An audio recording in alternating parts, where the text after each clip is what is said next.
Nowadays it seems every aspect of a person's life is recorded and either posted on social media or featured on a news channel. In this video we'll take a look at both pre and post footage of people who have committed heinous crimes, and some of the footage shows just how deceiving some people can be. So as always, hit those lights, sit back, and maybe not enjoy 5 personal video recordings of people with heinous backstories that makes for incredibly eerie viewings.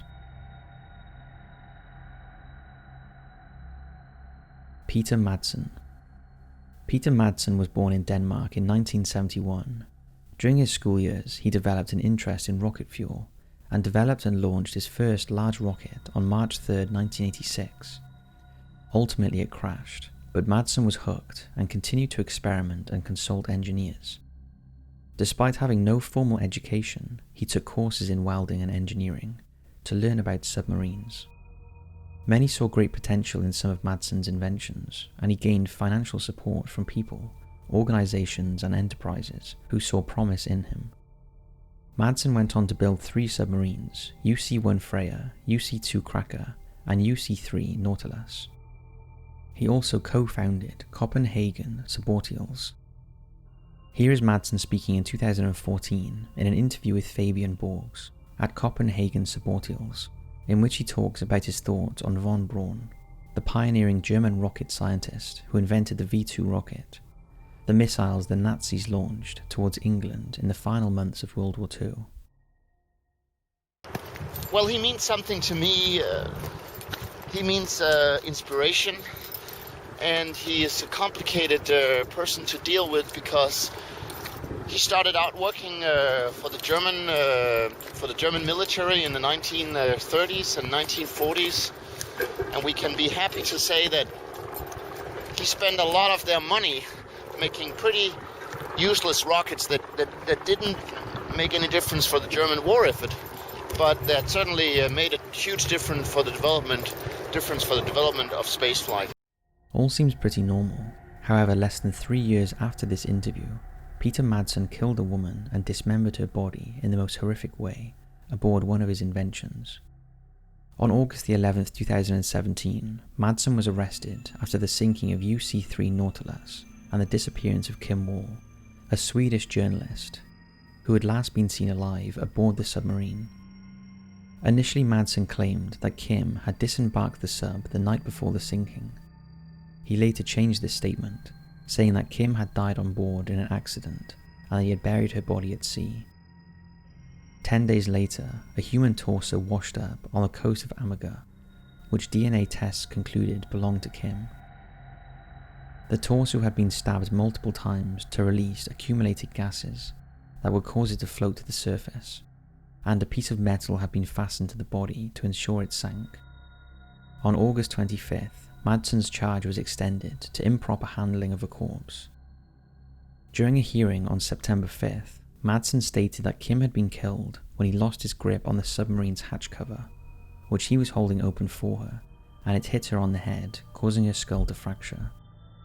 This proved to be a lie when, on October 7th, 2017, Royal Danish Navy divers assisting the police found Kim's head, arms and legs, along with a knife and pieces of her clothing, in bags at the bottom of Kuer Bay.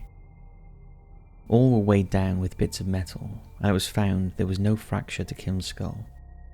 After continually changing his story about how Kim died, Madsen was eventually charged and convicted of her murder, and indecent handling of a corpse and sexual assault. He was sentenced to life imprisonment.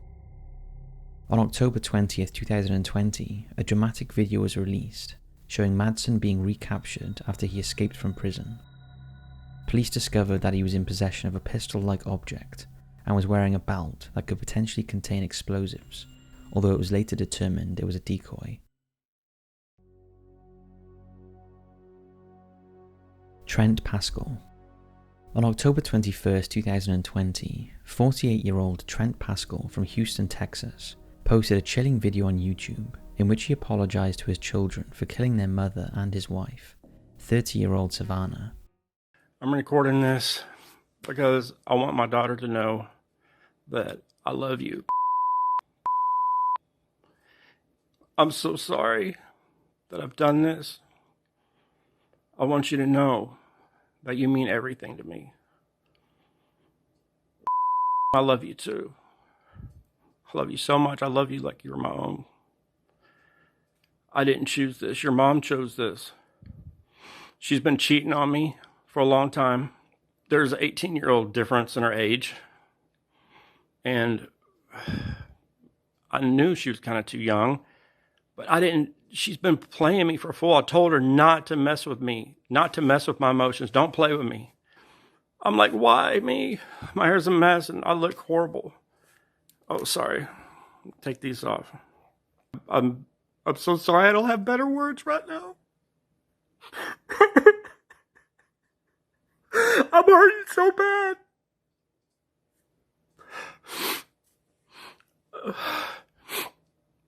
I don't know what else to do anymore. Just minutes before the video was posted, Trent had ambushed his wife by hiding in a shower of their master bedroom, then jumping out and fatally shooting her twice in the stomach. Savannah's mother was also in the house at the time, but managed to escape and sought refuge with a neighbour, who called the police. After Trent fled the house, she went back in and found her daughter dying. Savannah was taken to the hospital, where she was pronounced dead. The police later caught up with Trent after he left a Walmart, and deputies tried to perform a traffic stop, but Trent pulled out a pistol on them. A patrol sergeant shot him several times in the arm, leg and upper torso. He didn't suffer life-threatening injuries and was later arrested at the hospital and charged with murder. The chilling video and subsequent murder was a far cry from a few years previous, when both Savannah and Trent posted gushing posts about each other on social media. If you looked at Savannah's Facebook page, you would think the marriage was very happy.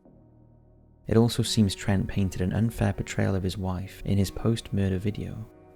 In reality, Savannah was a good person who worked at a funeral home and was trying to raise money to help victims of domestic abuse. It seemed her only fault was that she wanted to leave her husband, but he couldn't let her go alive. Issei Sagawa, the Japanese celebrity cannibal. You would hope that murdering a woman and then eating her would be enough to get you locked up for the rest of your life. Well, you'd be wrong. On June 11th, 1981, Issei Sagawa, a wealthy Japanese student who was studying in Paris, invited classmate Renee Harteveld, a Dutch woman, to dinner, under the pretext of translating poetry for a school assignment. She had no idea that what he really wanted to do was kill and eat her. After Renee arrived, she began reading poetry at a desk with her back to Sagawa when he shot her in the neck with a rifle.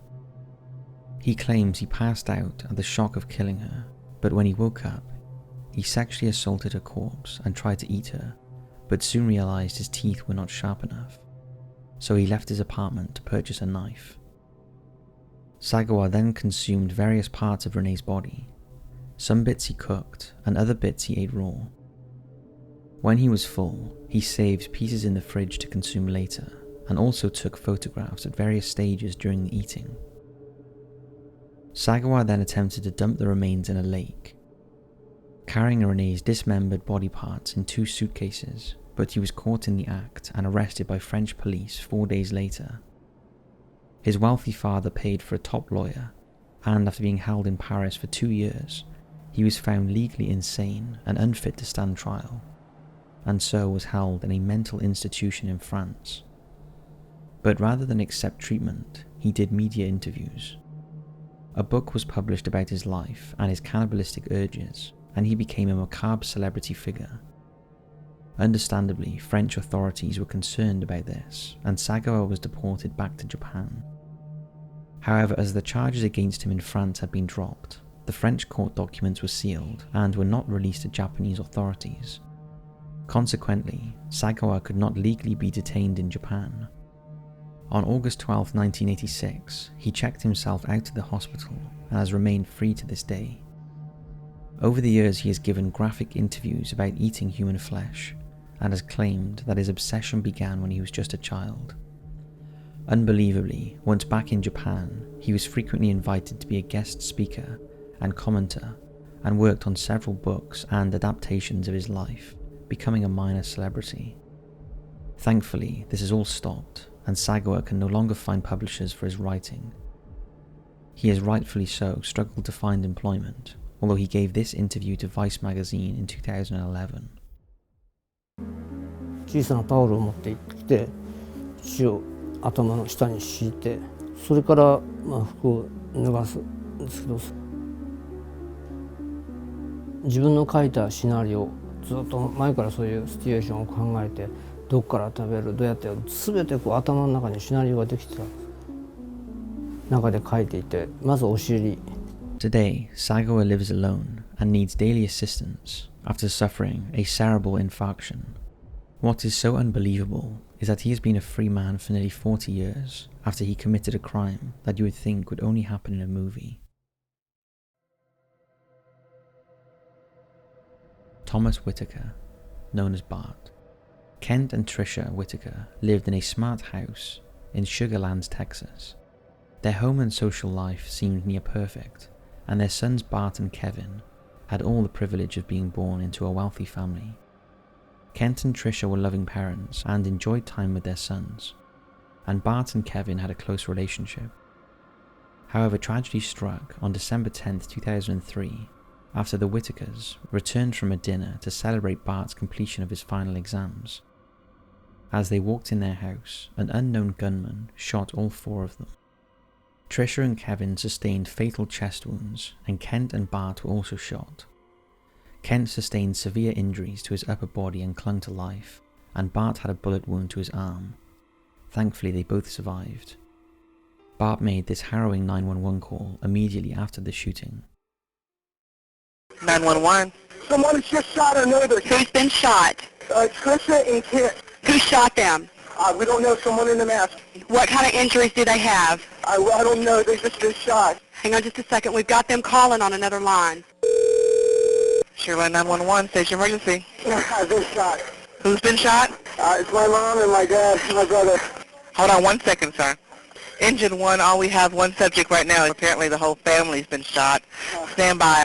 Is this Tricia or Kent? This is Bart, the son. Okay, Bart, where is your wound? In the arm, my shoulder. I think I can't move my arm. Okay, who else has been shot in the house with you? I can't see.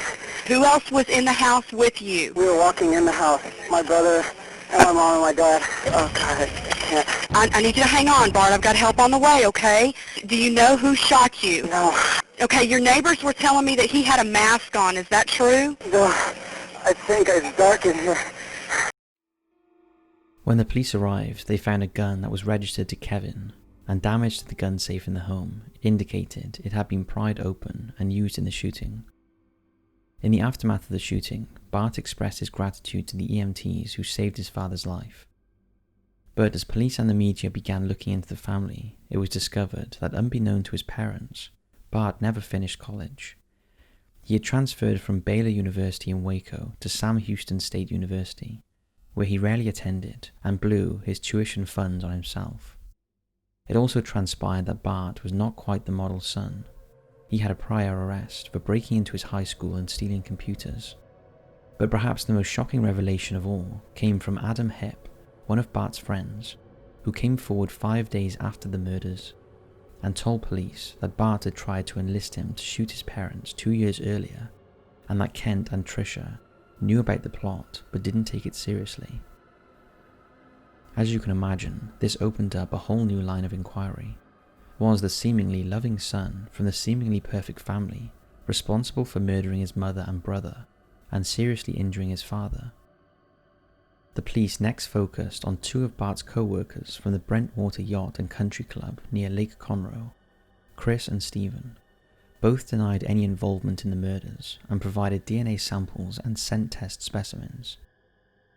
But the police were closing in, and in the summer of 2004, Bart had a tip-off that the police were about to arrest him. So with the help of a friend, Bart fled to Mexico, where he lived under a false name. He settled in the town of Cerralvo, where he soon found a girlfriend and got a job at a furniture store owned by her family. He told a string of lies whilst living there, saying he sustained the bullet wound to his arm while fighting in Afghanistan, and that his mother was a prostitute and he had no contact with the rest of his family.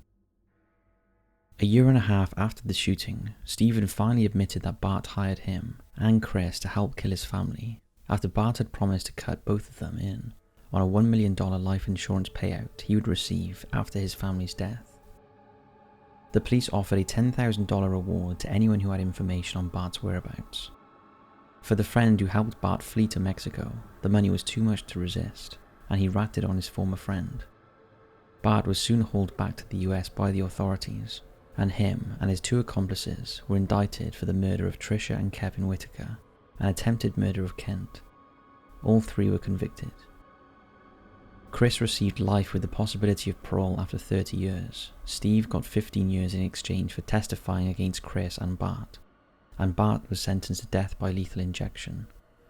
However, in a remarkable gesture of forgiveness, Bart's father asked that his son be spared the death penalty, and he spent the next 10 years trying to save his son from the gurney and syringe. Due to his efforts, in February 2018, after spending years on death row, Bart's sentence was commuted to life in prison with no chance of parole. Over the years, both Bart and his father have given interviews, and it was revealed that Bart had been plotting to kill his family for several years. It wasn't just a spur-of-the-moment thing. The question is why?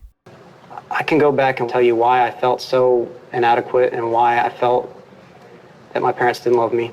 And I recognize so many of the errors now.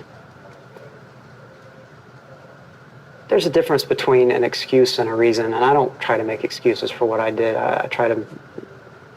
You can't make an excuse for this, but yeah, there were things that happened that were reasons for it. From what we hear from friends of the family and so on, you seem like you had very loving parents who really gave you a lot. Is there something that we just don't know? Well, even from a very young age, I believe that what my parents loved was an idealized version of me, and that I kept telling myself if I worked really hard and I succeeded, that I would be that person. But I knew in my heart that I wasn't that person, and I felt like if they knew who I really was, that affection would dry up. And you can only go through that for so long before you start to bear a grudge against the people you think have set that high standard. Did you love your family? Yeah. Did you love your brother Kevin? Yeah. Yeah, absolutely. Yeah, I was envious. He had so many of the qualities that I tried so hard for over the years. You know, people just loved him, always. So you loved them, but you also hated them at the same time? Yeah. Yeah, we humans are kind of messy like that sometimes. There was no abuse or trauma in his life, quite the opposite. His parents were kind, generous and loving. The only reason Bart could give was he felt he didn't live up to his parents' expectations and harboured jealousy for his brother. This doesn't seem like a good reason to want to annihilate your entire family. But maybe Bart is one of those rare sociopaths who was born rather than made. Bart currently resides in the McConnell unit in Beeville, Texas, in solitary confinement. He still gets regular visits from his father.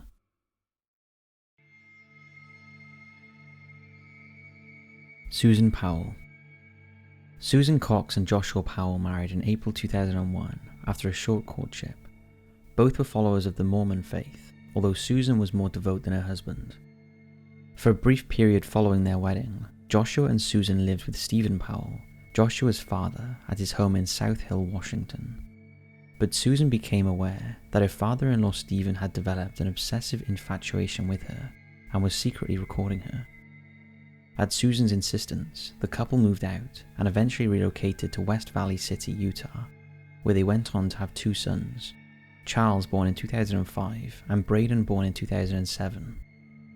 But all was not well in the marriage, and there was tension over Joshua's controlling behaviour and refusal to attend church services with the family, as well with his continued contact with his father. The couple also had spiralling debt issues and Joshua's extravagant spending habits, and in 2007, Joshua filed for bankruptcy, declaring over $200,000 in debt. In July 2008, Susan recorded this alarming video. This is me, covering all my bases, making sure that if something happens to me, our assets are documented. Susan had confided in friends about problems in her marriage and was looking for a way out. On the morning of December 6, 2009, Susan, Charles and Braden attended church services and then spent the afternoon with a neighbour in their home. The next day, friends and family were concerned that they couldn't contact either Joshua or Susan, and they reported the entire family missing. The police broke into the house, fearing that the family might be victims of carbon monoxide poisoning. They found no one inside, but noticed 2 box fans blowing at a wet spot on the couch. At about 5 p.m. the next day, Joshua returned home with the 2 boys and was taken to the police station for questioning. He claimed he had left Susan sleeping at home shortly after midnight on December 7th, and had taken his boys on a camping trip to Simpson Springs in western Utah. This seemed highly suspicious. Why would Joshua take his young boys out camping after midnight, when he was scheduled to go to work at his job just hours later, and the weather was freezing? Police visited Simpson Springs, but found no evidence of the campsite that Joshua had described. After another search of the Powell's home, investigators found traces of Susan's blood on the floor, and a handwritten letter from Susan expressing fear for her life. In another odd move, soon after his wife disappeared, Joshua acted quickly to liquidate Susan's retirement funds and cancel her regular appointments. He also withdrew his children from daycare. He gave several media interviews after his wife's disappearance.